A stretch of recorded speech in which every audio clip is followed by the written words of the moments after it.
Alors bonjour, voici la leçon 9 du cours sur les systèmes de navigation où on revient sur les problèmes d'estimation d'orientation en 3D. Alors rappelez-vous que ce problème avait déjà été discuté plus tôt dans le cours lorsqu'on avait mentionné comment estimer une rotation à partir de l'observation de certaines directions de référence en utilisant par exemple des techniques de type moindre carré. Ces directions de référence peuvent être par exemple la direction du vecteur gravité mesuré par des accéléromètres, la direction du nord magnétique mesurée par un magnétomètre, ou encore la direction de certaines étoiles connues. Ce qu'on veut faire maintenant, c'est combiner ces observations avec une estimation d'altitude obtenue par l'intégration de vitesse angulaire mesurée par des gyros, afin d'augmenter la qualité, la rapidité et puis la robustesse de la solution globale.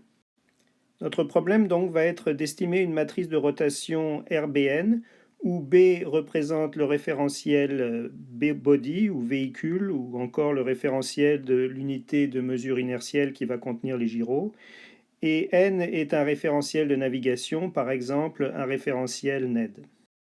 Alors pour cela, on va suivre la méthodologie du cours 7, où ici les mesures des gyros qui sont plus ou moins directement des mesures de vitesse angulaire du référentiel B par rapport au référentiel N vont être intégrées à travers les équations différentielles de la cinématique pour obtenir une première estimation d'attitude. Cette solution pourra être mise à jour à la fréquence rapide de mesure des gyros, mais à cause des erreurs de mesure de vitesse angulaire, on observera une dérive grandissante au cours du temps entre l'orientation estimée et l'orientation réelle. Donc à l'aide d'un EKF, on va ici prendre en compte les observations supplémentaires de direction de référence à chaque fois qu'elles sont disponibles pour corriger cette dérive et aussi calibrer ou estimer les erreurs systématiques comme les biais dans les mesures des gyros. Ces observations vont aussi nous permettre d'initialiser notre système en fournissant, par les techniques vues auparavant dans le cours, une première estimation d'orientation à partir de laquelle on pourra démarrer l'intégration des équations de mécanisation. Alors, parmi les systèmes qui fonctionnent sur ce principe, on trouve les centrales d'attitude et de cap, aussi appelées Attitude and Heading Reference Systems ou AHRS en anglais, et qui permettent de s'orienter au voisinage de la Terre ou sur la Terre en corrigeant les gyros avec les mesures de champ magnétique et de gravité. Donc en particulier, on connaît le vecteur gravité dans le référentiel NED. Et puis on a aussi les systèmes de navigation et de commande des véhicules spatiaux qui peuvent utiliser comme direction de référence la direction du Soleil ou encore de certaines étoiles. Alors voici le plan de ce cours. Je vais commencer par dire quelques mots sur les technologies permettant de fabriquer les gyros. Ensuite, on parlera des équations de mécanisation rotationnelle pour intégrer les mesures des gyros. Et ensuite, on arrivera à la partie la plus difficile de ce cours, qui est le développement d'un modèle d'erreur linéarisé nécessaire pour la conception de l'EKF. La difficulté ici est due au fait que les matrices de rotation ne peuvent pas être sommées, mais seulement multipliées, et donc on ne peut pas développer un modèle linéarisé standard avec des erreurs additives comme on l'a vu jusqu'ici. Donc on va introduire ce qu'on appelle l'EKF multiplicatif, ou multiplicative EKF en anglais, qui estime directement une petite erreur de rotation. Enfin, dans la dernière partie, j'essaierai de redonner une vue globale de la conception du système. Alors commençons par dire quelques mots sur les gyroscopes. Ce sont des capteurs qui mesurent leur vitesse angulaire par rapport à un référentiel inertiel. Alors, il y a deux grandes familles de gyroscopes, en gros, les gyroscopes mécaniques et les gyroscopes optiques. Un seul gyro mesure une vitesse angulaire de rotation autour d'un seul axe qui est son axe de sensibilité. Alors notez qu'en français, il est probablement plus correct de parler de gyromètre pour les instruments qui mesurent la vitesse angulaire, alors que les gyroscopes retournent directement des angles. En tout cas, parmi les gyros mécaniques, on trouve les gyros traditionnels qui typiquement contiennent un mécanisme assez compliqué avec des éléments rotatifs et qui exploitent l'effet gyroscopique en physique. Dans cette famille d'instruments, on trouve des instruments assez précis avec des erreurs de l'ordre de 1 millième de degré par heure. Leur principal défaut est d'être assez gros, cher et fragile. Alors ensuite, on a les gyros vibrants, dont un est montré ici, qui peuvent être miniaturisés et fabriqués à très bas coût par des technologies microsystèmes et qui reposent sur l'utilisation de la force de Coriolis. Alors si on met en déplacement les plaques de l'instrument montré ici dans la direction V et que l'instrument se met à tourner autour de l'axe vertical, comme montré ici, il y aura une force de Coriolis oméga vectorielle V qui agira dans le plan perpendiculaire au dessin et qui pourra être mesurée par exemple via un déplacement de la structure mécanique dans cette direction. Ensuite, comme la vitesse V est connue, on peut donc remonter à oméga. Alors, le principal défaut de cette famille de gyros est qu'on ne peut pas actuellement fabriquer de versions très performantes. Ensuite, on a les gyros optiques, et parmi eux aussi, il y a différents types, comme les ring laser gyros, fiber optic gyros. Comme les gyros mécaniques classiques, on ne sait pas vraiment les miniaturiser et ils peuvent être chers, mais ils peuvent aussi être très précis. Ces gyros sont souvent basés sur l'effet Sagnac en physique, qui peut être interprété intuitivement comme ceci. Si on suppose que l'instrument montré ici tourne autour de l'axe ici, donc perpendiculaire au dessin, donc cet instrument tourne dans le plan du dessin, le chemin qui est parcouru par la lumière qui traverse l'instrument ici va dépendre de la vitesse de rotation de l'instrument. On peut ensuite utiliser des techniques interférométriques pour estimer cette vitesse de rotation. Toutefois, je ne dis pas qu'il s'agit ici d'une explication physique correcte de l'effet Sagnac. Pour nous, comme d'habitude dans ce cours, on développera des modèles de capteurs qui sont assez génériques et ne dépendent pas de la compréhension détaillée du fonctionnement des capteurs. Passons donc maintenant à la présentation des équations de mécanisation qui permettent d'intégrer les mesures des gyros. Pour estimer la matrice de rotation de B à n, nous allons partir des équations de la cinématique rotationnelle. Et si on choisit la représentation des rotations sous forme de matrice DCM, ces équations sont les équations de Poisson, rappelées ici, qui font intervenir la matrice antisymétrique oméga contenant les vitesses angulaires de rotation de n par rapport à B. Vous vous rappelez sans doute qu'il y a différentes façons d'écrire ces équations. En particulier, on peut avoir oméga à gauche ou à droite de la matrice R. On peut avoir les indices B et N comme ceci, ou bien inversés avec N en haut et B en bas. Alors, ce qui va guider surtout le choix de la forme de ces équations, c'est qu'on voudra avoir l'indice B en haut ici, parce que les vitesses angulaires mesurées par les gyros sont mesurées par les gyros dans le référentiel B. Par contre, en bas ici, avoir N et B de cette façon, où B d'abord et puis N ensuite n'a aucune importance, puisque oméga NB égale moins oméga BN. Maintenant, si le référentiel n est inertiel, on peut s'arrêter avec ces équations. Ici, on a essentiellement la quantité qui nous intéresse, qui va être mesurée par les gyros aux erreurs près. Par contre, si n n'est pas un référentiel inertiel, il faut alors décomposer oméga comme ceci. Donc on a oméga n par rapport à b est égal à oméga n par rapport à i plus oméga i par rapport à b, et oméga i par rapport à b est égal à moins oméga b par rapport à i, et c'est cette quantité ici qui va être maintenant mesurée par les gyros, puisque les gyros mesurent toujours une vitesse angulaire par rapport à un référentiel inertiel.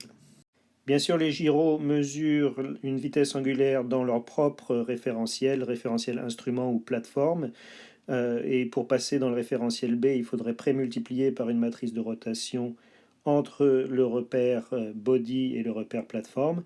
On supposera ici cette matrice de rotation connue et cette correction faite, et pour simplifier, on supposera que le référentiel plateforme est le même que le référentiel véhicule. Cette décomposition ici est en particulier nécessaire pour les systèmes de navigation inertielle qui fournissent une solution par rapport à un référentiel n-ned, lorsque la précision nécessaire doit être telle que ce repère ned ne peut pas être considéré comme inertiel. Il se pose alors bien sûr la question de savoir quoi faire avec le terme de vitesse angulaire oméga ni dans B ici. On a essentiellement deux situations. Dans un système de navigation inertielle complet, lorsque n est un référentiel NED, on part du fait que oméga, la vitesse angulaire de n par rapport à i exprimée dans le repère NED, est connue. Son expression a été obtenue en fait dans les premiers chapitres du cours et est donnée ici.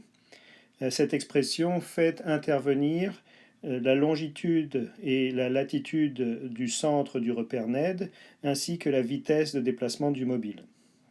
Alors pour un système INS complet, ces quantités ici, lambda point, phi, sont justement des quantités qui sont estimées par le système et donc dans ces expressions, on va remplacer ces quantités par leurs estimés.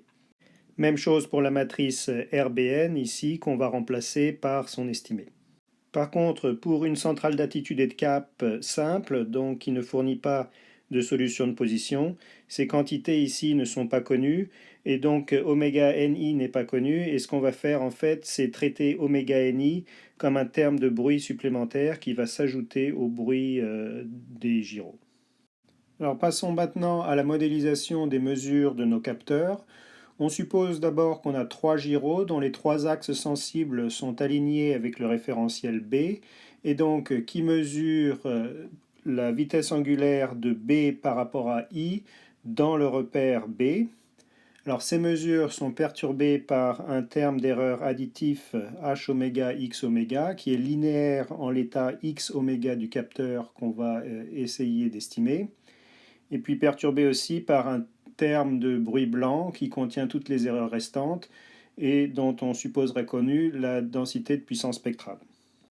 Alors dans les chapitres passés, H était simplement la matrice identité et dans ce cas, X était un vecteur de taille de dimension 3 et représentait un biais additif sur chacun des capteurs.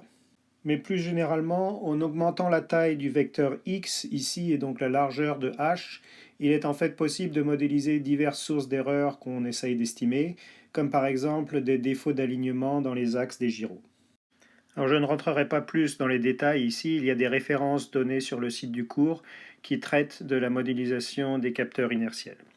L'état du capteur suit une dynamique stochastique linéaire ici avec une matrice f oméga connue et stable, donc par exemple elle pourrait être diagonale avec des éléments négatifs sur la diagonale, et nu x oméga ici, un terme de bruit blanc dont encore une fois on suppose connu la densité de puissance spectrale.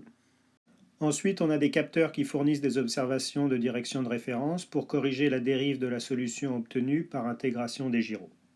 Alors ici, pour être concret, nous allons nous intéresser aux centrales d'attitude et de cap standard qui contiennent donc dans une centrale inertielle, en plus des gyros, 3 accéléromètres et un magnétomètre, 3 axes, dont les axes sont encore une fois alignés avec le référentiel B. Les accéléromètres, tout d'abord, mesurent la force spécifique dénotée F ici, qui est l'accélération du mobile ou du référentiel B par rapport au référentiel ECEF, moins le vecteur de gravité G. Et notez ici que l'accélération de ECEF par rapport au repère inertiel est contenue dans G. Alors on va supposer qu'on reçoit ces mesures en temps discret, qu'elles arrivent relativement moins fréquemment que les mesures de gyros et qu'elles sont perturbées par un terme HAXA qui a la même interprétation que pour les gyros, donc avec une dynamique stochastique linéaire en temps continu, et un bruit blanc gaussien NUA qui maintenant lui est un bruit en temps discret et dont on supposera connu la matrice de covariance. Alors ici, vous voyez que j'ai groupé le terme d'accélération du mobile avec le bruit de mesure, parce que ce qui va nous intéresser, c'est de mesurer le terme -g ici. Or, ce ne sera pas possible lorsque le mobile accélère, c'est-à-dire que le terme d'accélération ici joue le rôle d'une perturbation, d'une grosse perturbation qu'il faudra détecter pour rejeter les mesures dans les moments où le mobile accélère. Et donc c'est pour ça qu'on dit que les mesures de l'accéléromètre vont arriver à une fréquence moindre que les gyros et en fait vont arriver de manière irrégulière. Enfin, on a un magnétomètre 3 axes. Alors pour simplifier la discussion, on va supposer qu'il mesure en temps discret le champ magnétique dans le repère B, plus un bruit blanc gaussien, NUM ici, dont on connaît la matrice de covariance. Notez aussi que toujours pour simplifier, on a négligé dans tous ces modèles de capteurs les erreurs multiplicatives et en particulier les erreurs de facteurs d'échelle. On en arrive ainsi aux équations de mécanisation. Alors tout d'abord, on écrit l'équation de Poisson ici, mais maintenant en ajoutant des chapeaux sur la matrice de rotation pour signifier que c'est maintenant une rotation estimée plutôt qu'une rotation réelle. La dérive de la solution est due au fait qu'on ne connaît pas les vitesses angulaires oméga nb parfaitement. Dans l'équation de mécanisation, on utilise notre meilleur estimé de oméga nb, qui est juste notre meilleur estimé de moins oméga bi plus notre meilleur estimé de oméga ni. Maintenant, pour l'estimé du premier terme ici, on se souvient que nos gyros mesurent oméga plus l'erreur additive plus le bruit. Donc on a que oméga bi moins oméga bi plutôt est égal à moins oméga tilde mesuré par les gyros plus hx plus nu. Alors en faisant ceci, cette démarche ici, j'ai inversé le modèle du capteur comme on a vu au cours 7. Et ensuite, pour ma meilleure estimée de oméga, je prends simplement le bruit ici à 0 et donc j'obtiens moins oméga chapeau est égal à moins oméga tilde plus hx, que j'ai écrit ici. Pour l'estimée de l'état des capteurs, donc l'état des gyros x oméga et l'état des accéléromètres xa, on obtient donc des estimés simplement en propageant la dynamique, en mettant les termes de bruit à 0 dedans. Et on obtient donc x point chapeau est égal à f x chapeau pour les accéléromètres et pour les gyros. Pour l'estimé du second terme, ici, j'ai déjà expliqué pour les systèmes de navigation inertielle complet comment on construirait cet estimé. Pour les centrales d'attitude et de cap qui nous concernent ici, on va simplement prendre ce terme à 0 et donc oméga ni va contribuer directement à l'erreur dans notre estimation de oméga n par rapport à b. En conclusion, en intégrant ces équations ici, on va obtenir une estimée de l'attitude de b par rapport à n construite par intégration des mesures de vitesse angulaire. En parallèle de ça, il va falloir propager les matrices de covariance de l'erreur dont on a besoin dans le KF pour incorporer les observations des directions de référence fournies par les accéléromètres et le magnétomètre. Maintenant, pour propager ces matrices de covariance, on a besoin de linéariser ces équations différentielles au voisinage de l'estimé R chapeau, X chapeau, et c'est donc ce qu'on va faire dans la partie suivante. Alors, il se trouve que pour notre problème d'estimation d'attitude, la tâche de linéariser le modèle et de propager la matrice de covariance de l'erreur est assez délicate. Il y a plusieurs solutions qui ont été proposées dans la littérature et on va se concentrer ici sur ce qu'on appelle l'EKF multiplicatif, qui est probablement la solution classique la plus populaire. Comme mentionné précédemment, la difficulté vient du fait que la somme de matrices de rotation n'est pas une matrice de rotation, et donc une linéarisation standard avec erreur additive pose problème. Alors pour l'EKF, rappelez-vous qu'on doit linéariser au voisinage de l'état estimé, soit R chapeau ici. Alors si je fais une linéarisation habituelle pour le terme le plus simple, soit simplement une matrice de rotation R, on écrirait quelque chose comme R est égal à R chapeau plus un terme d'erreur delta R. Mais le problème avec cette forme, c'est que si R chapeau représente la rotation estimée et delta R est interprété comme une petite rotation, R ici en général ne va pas être une matrice de rotation parce qu'un sommet de matrice de rotation ne donne pas une matrice dans SO3. Donc ce que va faire le KF multiplicatif, c'est remplacer ici tout d'abord l'addition par une multiplication. Donc maintenant on a bien une composition de deux rotations. Et ensuite on va paramétriser le delta R ici par un vecteur ρ de dimension 3 qu'on veut estimer et qui représente les 3 degrés de liberté de la petite rotation delta R. Alors on a souvent expliqué dans ce cours que les paramétrisations minimales de dimension 3 pour les rotations posent souvent problème, mais ici c'est acceptable car on travaille seulement avec des petites rotations delta R au voisinage de l'identité. Maintenant, comme on veut estimer ce vecteur ρ avec un EKF, il va falloir exprimer la dynamique linéaire de ce vecteur pour pouvoir ensuite propager sa matrice de covariance. Alors cette dynamique de ρ sera obtenue à la diapositive suivante. Pour l'instant, on va fixer la notation. Donc tout d'abord, on peut écrire R chapeau de BAN comme R de BAN fois une petite rotation qu'on peut interpréter comme une rotation entre le référentiel n et un référentiel n chapeau qui diffère un peu de n, qui serait le référentiel n estimé. Alors ensuite, on a vu plus tôt dans le cours qu'au premier ordre, les petites matrices de rotation peuvent être écrites comme l'identité plus une matrice antisymétrique ρ croix.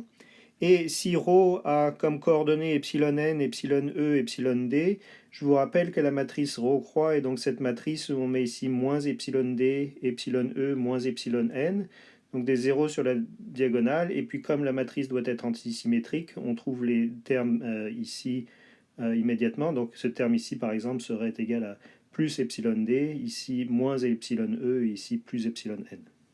Alors, je vous rappelle que les coordonnées ici du vecteur ρ peuvent être interprétées comme des petits angles de roulis, de tangage et de lacet. Alors toujours au premier ordre, pour ρ petit, l'inverse de la matrice I plus ρ va être égal à peu près à I moins ρ. Et donc on peut inverser cette relation ici pour écrire RBN est égal à RBN chapeau multiplié par I moins ρ. Donc la matrice I moins ρ, ici I moins ρ croix, va être la matrice delta R que je mentionnais précédemment. Finalement, l'EKF va chercher à estimer l'erreur entre l'état estimé, donc R chapeau, X chapeau, produit par les équations de mécanisation, et le vrai état.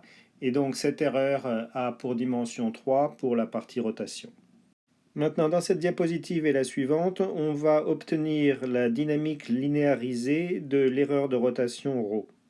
Donc pour ça, partons de l'équation de Poisson ici, donc pour R, et puis de l'équation de mécanisation ici pour R chapeau. Ensuite, si on part de la relation entre R et R chapeau qui fait intervenir I moins ρ, donc ici j'ai écrit P pour la matrice ρ croix, et qu'on prend la dérivée par rapport au temps de cette relation, on obtient ici R point est égal à R chapeau point I moins P moins R P point, donc en dérivant I moins P on obtient P point, et ensuite on remplace ici par l'équation de Poisson, et puis R point chapeau par l'équation de mécanisation pour obtenir cette relation maintenant qui fait apparaître la dérivée de P. Maintenant, on peut faire passer le terme moins R chapeau P point ici à gauche de l'équation, ce terme ici oméga R à droite, et puis multiplier à gauche toute l'expression par l'inverse de RBN chapeau, c'est-à-dire par RNB chapeau.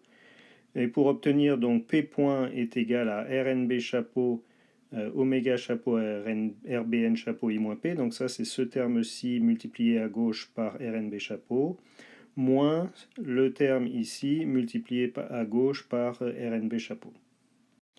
Ensuite, on remplace la matrice R ici par son expression qui fait intervenir R chapeau. Et donc on se retrouve ensuite avec la différence de deux termes très similaires, sauf que l'un fait intervenir la vraie vitesse angulaire oméga et l'autre la vitesse angulaire oméga estimée. Maintenant, si on appelle delta oméga ici la différence oméga moins oméga chapeau et qu'on prend la différence de ces deux termes ici, on va se retrouver avec RNB chapeau multiplié par moins delta oméga multiplié par RBN chapeau multiplié par I moins P. Enfin, ce qui nous intéresse, c'est la dynamique linéaire à l'ordre 1. Donc, ce qu'on va faire, c'est qu'on va négliger les termes delta oméga fois P, P étant petit et delta oméga étant petit sont des termes qui sont petits à l'ordre 2. Et donc, on se retrouve avec finalement moins Rn chapeau B delta oméga fois R chapeau Bn. Alors, la dernière expression ici est la même, mais sans le signe moins, après avoir inversé les indices Bn ici. Alors rappelez-vous maintenant que la matrice P est la matrice ρ croix. La matrice delta oméga est aussi une matrice antisymétrique, c'est la matrice petit delta oméga croix. Et puis cette expression ici représente un changement de référentiel, un changement de coordonnées pour les matrices. Et donc ça correspond à un changement de coordonnées pour les vecteurs. Donc on obtient une équation différentielle sur les vecteurs directement qui dit que ρ point est égal à Rnb chapeau et ici le vecteur delta oméga. Finalement, dans cette dernière expression ici, comme auparavant, on va séparer la vitesse angulaire de b par rapport à n en la vitesse angulaire de b par rapport à i et la vitesse angulaire de i par rapport à n, ou moins n par rapport à i. Donc ça fait intervenir ici l'erreur delta oméga, qui n'est autre que la vitesse angulaire de b par rapport à i, moins la meilleure estimée qu'on a de cette vitesse angulaire, qui est construite, comme j'ai expliqué auparavant, à partir de la vitesse angulaire mesurée par les gyros et compensée par l'état estimé des gyros. Et puis ici, ce delta oméga n par rapport à i fait intervenir la vitesse angulaire de n par rapport à i, moins la meilleure estimée qu'on a de cette vitesse angulaire, qui va être 0 dans le cas d'une centrale d'attitude et de cap, ou quelque chose d'autre dans le cas d'une INS complète. Alors j'ai réécrit ici l'équation différentielle à laquelle on est arrivé à la fin de la diapositive précédente. Maintenant, à droite de cette équation différentielle, il va falloir faire apparaître ici l'état de notre KF, c'est-à-dire ρ et les delta x. Donc on va s'intéresser ici surtout au premier terme, delta oméga de b par rapport à i. Donc rappelez-vous que c'est oméga de b par rapport à i moins oméga chapeau de b par rapport à i. Maintenant, oméga chapeau de b par rapport à i, c'est oméga tilde, donc mesuré par les gyros, moins h oméga x chapeau oméga, donc ça c'est l'état des gyros. Et ici, je remplace maintenant oméga tilde par son expression, donc c'était la vraie vitesse angulaire plus hx, le vrai état plus nu, le bruit. Et ici, donc, je soustrais moins hx chapeau, donc je me retrouve avec hx moins hx chapeau, et donc ici un h delta x. Donc de cette expression ici, on obtient immédiatement que oméga moins oméga chapeau, donc ce delta oméga, va être égal à moins h delta x oméga moins nu oméga. Et donc on peut remplacer ce delta oméga ici par moins h delta x moins nu ici. Ensuite, encore une fois, pour une centrale d'attitude et de cap simple, c'est estimé ici, on n'y a pas accès, donc on va prendre 0. Et donc on se retrouve simplement à mettre la vraie vitesse angulaire ici de n par rapport à i directement dans la dynamique ici. Alors cette équation différentielle ici finale et de la forme qu'on cherche, c'est bien une équation qui va être linéaire en l'état. La seule partie de l'état qui apparaît à droite dans l'équation pour ρ point, c'est l'état delta x. Nu oméga est un terme de bruit et oméga ici de n par rapport à i va être traité comme un terme de bruit supplémentaire. Maintenant pour terminer ici, je donne pour être complet l'équation linéaire finale ici pour ρ point dans le cas où on aurait un système de navigation inertielle complet dans lequel oméga ni chapeau ne serait pas pris nul. Alors je vous laisserai regarder de votre côté ces manipulations plus en détail. Il s'agit de voir comment traiter ici le terme R chapeau multiplié par oméga moins oméga chapeau, donc vitesse angulaire de n par rapport à i. Au final, on va obtenir une expression qui implique l'erreur de vitesse angulaire, mais maintenant exprimée dans le référentiel n, et puis un dernier terme ici qui est toujours linéaire dans l'état, mais qui fait intervenir donc la partie ρ de l'état. En tout cas, pour nos besoins de conception de centrale d'attitude et de cap, on peut se limiter à cette équation différentielle qui est plus simple. Alors j'ai réécrit cette équation différentielle ainsi que celle de l'état des capteurs ici, mais maintenant sous forme matricielle, pour faire apparaître les matrices A et B dont on a besoin pour propager la matrice de covariance dans l'EKF.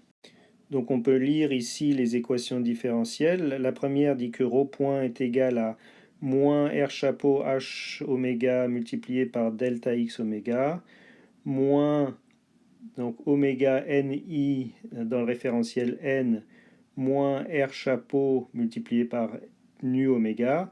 Donc on voit ici que oméga ni a été mis avec les termes de bruit. Pour la deuxième équation différentielle, donc on a delta x point est égal à f oméga fois delta x oméga plus nu x oméga, et puis même chose pour l'erreur dans l'état de l'accéléromètre. Il faudra aussi avoir la matrice de densité de puissance spectrale du bruit. Alors typiquement, on va pouvoir prendre cette matrice diagonale. Pour nu oméga, nu x oméga et nu xa, on supposait les valeurs de PSD connues. Par contre, pour oméga n par rapport à i, il va falloir faire une hypothèse ici, ou bien considérer cette densité de puissance spectrale comme un paramètre qui nous permettra de régler le filtre. Alors avec cette équation stochastique linéaire, on a tout ce qu'il faut donc pour propager la matrice de covariance de ce vecteur en parallèle des équations de mécanisation. Et maintenant, dans les slides suivants, on va s'intéresser à l'étape de correction du filtre de Kalman. On va discuter cette étape de correction d'abord dans le cas général où on mesure un vecteur R qui définit une direction de référence, c'est-à-dire qu'on connaît les coordonnées du vecteur R mais dans le repère N de navigation. Alors cette mesure va être dénotée mutilde ici, elle se fait en coordonnées dans le repère B du véhicule en temps discret. Et on va supposer un modèle d'erreur comme celui qu'on avait introduit plus tôt, avec un terme additif ici qui comprend l'état XR du capteur et un bruit blanc nu-R supplémentaire. Donc on particularisera ensuite la discussion à l'accéléromètre et au magnétomètre. Donc dans le cas de l'accéléromètre, XR sera notre XA, et puis pour le magnétomètre, ce terme HX ici était absent. Alors, dans le modèle de mesure, ici, on fait apparaître la matrice de rotation RBN en faisant le changement de coordonnées de B à N. Et il va falloir ensuite linéariser ce modèle ici au voisinage de l'état estimé par les équations de mécanisation et faire apparaître dans cette linéarisation en particulier notre état erreur, ρ et delta x. Alors, cette linéarisation est faite en bas ici. Au voisinage de la matrice RBN chapeau, on peut écrire ici pour RBN que c'est RBN chapeau multiplié par notre matrice I-P. On définit aussi la prédiction de la mesure comme étant mu chapeau est égal à RBN chapeau fois Rn plus HR XR chapeau, donc l'état estimé. Alors quand on fait la différence de mu tilde et mu chapeau, on obtient l'innovation, mu tilde moins mu chapeau ici, et puis immédiatement en soustrayant ces deux expressions, on obtient moins R chapeau P Rn plus HR dx, delta XR, donc le delta XR c'est XR moins XR chapeau, plus nu R. Finalement on remarque que P c'est ρ croix, et puis produit vectoriel de ρ et R est égal à moins le produit vectoriel de R et ρ. Donc on peut inverser ici ρ et R et écrire ça sous la forme Rn croix ρ. Et ça permet de faire apparaître que cette équation est bien linéaire en l'état ρ et delta XR. Alors pour notre KF, les coefficients Rn chapeau Rn croix et puis HR vont nous permettre de définir la matrice C. Pour la matrice D, on aura simplement l'identité devant ce bruit ici.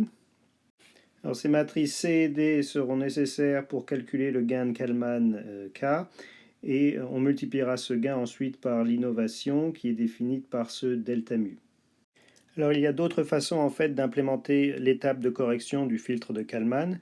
Une de ces façons est présentée ici, et c'est cette façon en fait qu'on va utiliser dans la diapositive suivante pour intégrer les mesures de notre magnétomètre et accéléromètre. Alors dans cette approche ici, on traite la direction de référence dans le repère n Rn directement comme une sorte de pseudo-mesure, et on forme l'innovation dans le filtre de Kalman en comparant cette pseudo-mesure Rn à sa prédiction Rn chapeau ici, qui est formée à partir du modèle ici en mettant le bruit à 0 et en prenant l'estimé de l'état. Donc ça serait Rn chapeau, notre prédiction serait égale à Rnb chapeau multiplié par mu tilde la mesure du capteur moins HR XR chapeau. Maintenant, pour obtenir les matrices C et D correspondant à ce modèle, il faut qu'on exprime l'innovation Rn-Rn chapeau ici comme une fonction linéaire de l'état d'erreur ρ et delta x. Donc c'est ce qui est fait ici. Donc là, j'ai simplement réécrit nos définitions. Ensuite, on fait apparaître le modèle de mu tilde. Donc ça va donner cette expression ici. On peut voir tout de suite HR delta XR. Et puis il va falloir aussi faire apparaître RBN chapeau ici en multipliant par I-P. Alors les RNB chapeau multipliés par RBN chapeau vont simplifier et je vous laisserai faire chez vous ces manipulations pour trouver finalement la forme linéaire suivante. Donc un terme moins Rn croix qui multiplie l'état d'erreur ρ. Ce terme RNB chapeau HR qui multiplie la partie delta x de l'état. Et puis un terme de bruit ici avec une matrice D qui sera moins RNB chapeau. Alors appliquons cette dernière discussion maintenant à notre conception de centrale d'attitude et de cap. À chaque fois qu'on va obtenir tout d'abord une mesure du magnétomètre M tilde B, on va former une estimation des coordonnées de M dans N en prémultipliant cette mesure par la matrice estimée RNB.